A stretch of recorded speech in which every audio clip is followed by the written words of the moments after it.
Sema za miaka umepoteza. Wazungu wanakuambia mimi na wewe long time ago, kitambo sana. Long time. Umekuja tena muda mwafaka. Siku ambayo unakwenda kutangaza kombe mara 4 mfululizo. Ndio tunakwenda kuibeba. Mzee Utopolo, kwanza watu wa Djuma TV pamoja na Sullivan TV wamekumisi sana. Kwanza ndugu zangu, watu wengi, mashabiki zangu wote kwamba nimerudi. Kwanza wewe tuseme umerudi. Maana mimi maana unajua mimi na Yanga kudamdam kaka kama kidole na kucha. Kwa hiyo wewe ndio ulipotea. Kwa hiyo niwaambie kupitia Djuma, si ndio hivyo? Djuma bwana, mimi nipo pamoja na Sullivan. Na Sullivan TV, si ndio hivyo bwana? Kwa bwana, mimi rais wa Tanzania niwatangazie umma kupitia Djuma na Sullivan TV kwamba Yanga leo tunakwenda kushusha tsunami kwa watoto wa Modi. Maana zile danadana za muda mrefu leo zinakwenda kumalizika. Tuanzie kwanza hapa, vikombe vitatu vinne. Yaani kwa maana hiki naona kama ni kijani, naona kuna nyeusi lakini kuna kijani fulani. Hivi vina maana gani? Hivi vikombe vina maana kubwa sana. Hivi vikombe, kuna timu ambayo imetoka sana jasho lakini inakwenda kumaliza msimu haina kikombe hata kimoja. Hao ni watoto wa Modi. Sasa mimi nikiwa kama rais wa Tanzania nina roho nzuri. Nimewaandalia zawadi vikombe vyao watoto wa Modi. Vikombe vinne. Hivi. Na vikombe hivi na kuhesabia kimoja baada ya kingine. Wamekosa ngao ya jamii. Wamekosa kombe la shirikisho. Wanakosa ligi kuu. Wanakosa FA. Sijui nielewana, hizo umenielewa? Vinne. Kwa hiyo watoto wa Modi saa 11 mpaka saa 1 waambieni waje achukue zawadi yao. Hizi ndio zawadi yao ya 2024-25. Mtoto wa Modi aendi kutoboa leo kaka. Nasikia mzee wa Utopolo ulikuwa na furaha sana uliposikia Simba wapo kimya, hawataki kuja, lakini wakasema hakuna kombe la bure bila kumkaba Mpanzu. Kwanza huyo Mpanzu ambaye anatupigia kelele, kwanza kacheza na nani?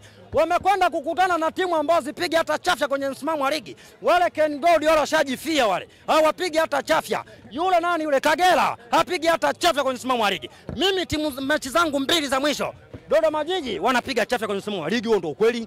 Wale Tanzania Prisons kwenye msimamo wa ligi wanapiga chafya. Sasa ukiangalia mechi zangu za mwisho, nimemgonga mechi 2 goli 10, yeye mwenyewe ogopi. Sasa huyo Mpanzu alikuwa anakwenda kutupigia, lete Debola, lete Mpanzu. Saa 11 hapa. Na mimi nilitaka niwe mnyonge sana baada ya watoto wa Modi kukataa kuja uwanjani. Kwanza nisingekuwa mila yangu kuona mtoto wa Modi nimemgaragaza kwamba nakabizwa kombe, yeye anavalishwa ilizi pale. Mimi nakabizwa kombe, yeye anavalishwa ilizi na nyanyuka na kombe, watoto wa Modi wanalia kwenye majukwaa kule. Kwa sababu tunakwenda kushuhudia mauaji halaiki na vilio vitatawala kwenye majukwaa yao. Hapa penyewe wanakuja kwa kujikaza kwa sababu bodi ya ligi wamekunja ngita safari hii 2024 tarehe 25. Wanasema asiyekuja tumeleta marefari wa kamati ya roho mbaya. Na sasa hakuna refari wa kibongobongo pale. Wote wametoka Egypt, wote wametoka Misri. Sasa wale walisema walivyotua tu wakazungumza Kiingereza, no street not surrender, kwamba wao asiyekuja warudi nyuma naenda mbele, kwamba mtoto wa Modi asingekuja leo wanaingia katikati ya uwanja. Wataka tukifanya wao mtoto wa Modi sajaja, tunachukua pointi 3, tunachukua kombe la Golden Nifu, tunaandamana na fimbo. Kwa leo unaona fimbo hii hapa. Mtoto wa Modi, unaona hii fimbo ya nini? Hii fimbo niliwaambia leo kivyovyote watacheza hata kwa bakola. Kwa sababu yamekuwa matukutu. Kwa sababu kila siku unapigwa danadana. Na ndio maana leo nimetembea na fimbo. Sasa mzee wa Utopolo, labda pengine matokeo ambayo yatatokea ndani ya uwanja wa Benjamin Mkapa ni matokeo ya aina 3. Kwa upande wako ni matokeo mawili, lakini kwa Simba ni matokeo tokeo lake ni moja tu. Ni lazima ashinde. Lakini kwa upande wako ni sare na kushinda unaweza kuwa bingwa. Na hapa leo inaenda kuchezeka ni kama fainali ambapo bingwa wa leo au mshindi wa leo ndo anaibuka kuwa bingwa, au ambaye atatoa sare kwa upande wa Yanga atakuwa bingwa. Wewe kama mzee wa Utopolo umeangalia dabi nyingi, hii unaiona ni dabi ya aina gani kwa upande wako? Kwanza kwa hali ambao waliokuwa nao wale watoto kule kwao kuna fukuta moto. Nitaka niwaonee huruma, nitoa tasari niondoke na ndoo yangu. Lakini kwa sababu wamekuwa na kamdomo sana katikati hapo. Ile kuelekea tarehe 15 ile tarehe ya kubanga. Kwa sababu wameonekana na kamdomo, acha tukaende tukawakande. Na mimi nikiwa kama rais wa wote Tanzania, unaona mavazi ninaovaa mimi hapa. Ukinisaula haya yote ukosi milioni 12. Sasa mtoto wa Modi akinifunga mimi, ameondoka na kombe hapa. Naomba nikamate mimi, wavue mavazi yote haya.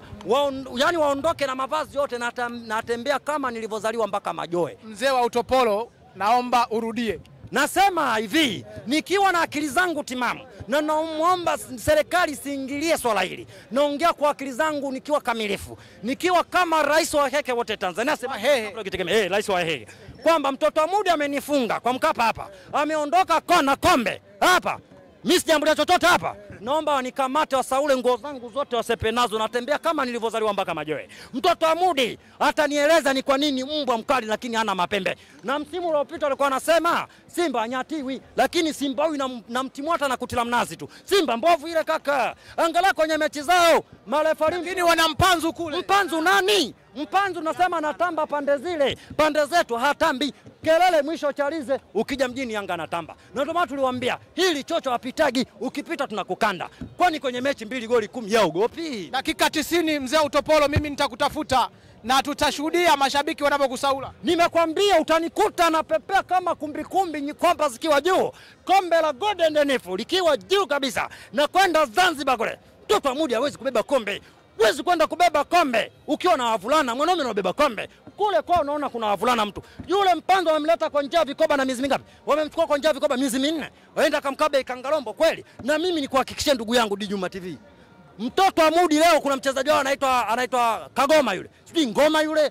Yule alishangiliaga sana walipofuzu kuingia finali si nusu si. Alishangiliaga sana yule. Yule leo unamuona dakika 25 na kadi nyekundu. Kama hata hiyo hapo. Utakuja kuniambia baadaye. Waarabu hawana mchezo. Waarabu hawana mbambamba na ndio maana wao walipofika akamwambia timu zenyewe ziko wapi? Watu wakaonyesha jezi. Bana kuna nyekundu kuna kijani.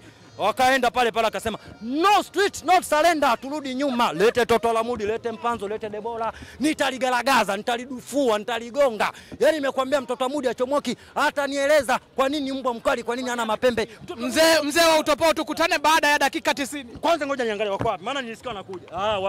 Wale wako Mwenge sasa, wale wanakuja. Namuona Mpanzo anakunywa juisi kwenye magari yale ya Mudi. Namuona Debola, namuona Kip Dennis, wale wanakuja. Kwa niwaambia welcome to Benjamin Mkapa, nije nikugaragaze. Na anavolia kana nakata kombe. Mimi ndo furaha yangu kaka. Yaani hii haina kipengele. Mimi nikushukuru sana. Haina noma. Huyo ni mzee wa Utopolo. Tulikuwa tumemmisi sana katika maiki za Dijuma TV pamoja na Sullivan TV, lakini kwa uwezo wa Mungu tumeweza kumpata.